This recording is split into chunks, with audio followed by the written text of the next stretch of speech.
I think many people have missed one of the points that the prosecutors are making with regards to the Lindsay Clancy case.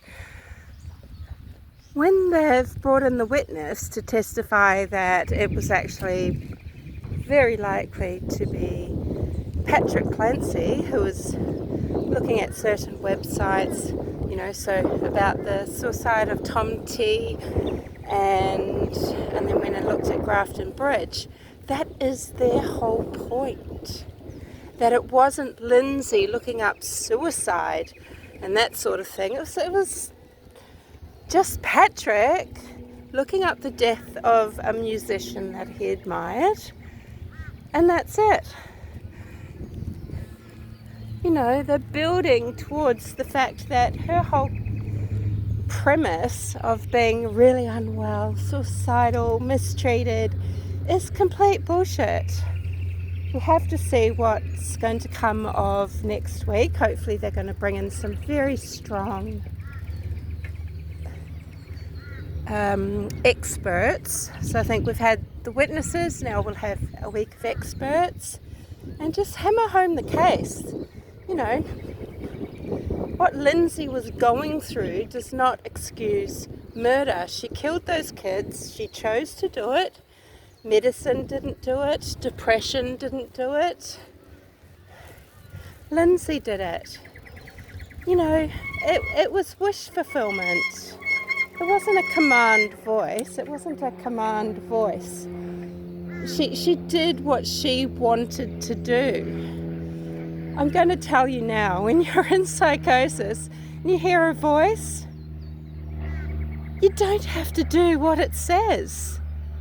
It's,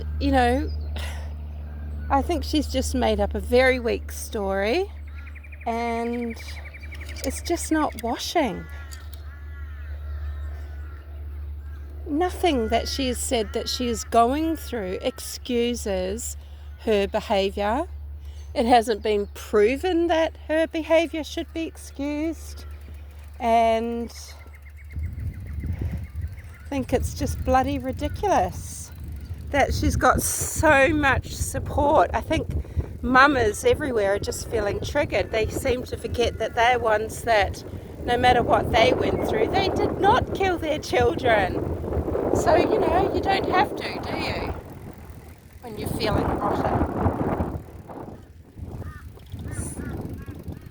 You do not have to follow a command hallucination. If that's what it was, it sounds more like an intrusive thought, or, something that she was thinking and then went ahead and just did, Because, believe it or not, you can argue with your voices. You can say, "Get thee behind me, Satan." You can say, "Not today." You can put your children in a room and run out the door and call emergency services. Lindsay Clancy didn't have any specific fear that her kids would be taken away. When she's talking about, I was suffering a delusion, in the civil case, how they just try to put thoughts out that aren't fact, put ideas out that it was a delusion, it was a psychotic delusion she was having, that if she said how she was feeling and the thoughts that she was having, that she'd get put away and her kids would be taken away. I mean, that's not a delusion, that's just a regular fear that someone would have, It was quite reasonable, actually, because, she would be put in hospital and she'd be kept there until she was well. The kids wouldn't go to social services because they've got Patrick. They've got his parents who could go and stay. There was no danger at all in what she's trying to get you all to think. And I just think it's a case of, it's this type of hypnotism. You're all just being tricked by a very manipulative woman and by, a person, a lawyer, Kevin Riddington, who's taken on the case, because you know, cases like this are challenges to people. And don't forget there's a juicy civil litigation depending on this.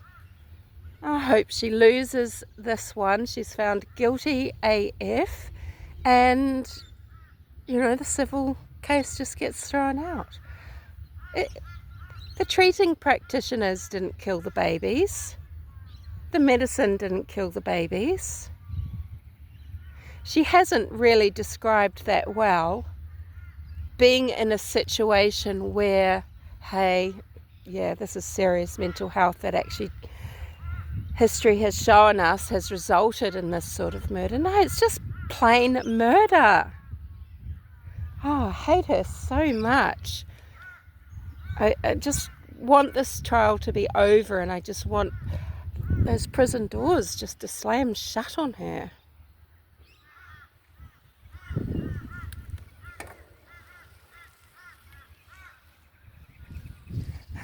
Better get cracking. I just don't understand how people are giving her such a pass. Why? There's something else at play, something else in the people that commit these crimes that stand them apart from the people that don't. And from someone who has suffered psychosis and had some pretty weird, bizarre, horrible thoughts, you don't act on you do not have to act on anything that you hear or think, let alone murder. And you know, it might dictate some of what you do, but you still know whether you deep down can do something or not. Decent mothers everywhere that have suffered and have not killed their kids, why for art thou? Well, not why for art thou, because that actually doesn't mean why the fuck. But, you know, why are you supporting this woman? It's reprehensible. She's a murderer, and that's the bottom line. And good luck to the prosecution this coming week, because they haven't done a very good job. Really, you know, they haven't made it very clear why they're doing what they're doing, and they might have just gone a little bit overboard bringing some witnesses on. But I really think people are totally missing the point about the testimony and who was looking at what. That's the whole point, that it was not Lindsay Clancy looking up suicide and ways to kill in Grafton Bridge. It's just Patrick Clancy looking up the death of a singer whose songs he can probably play on the guitar. So, see you later.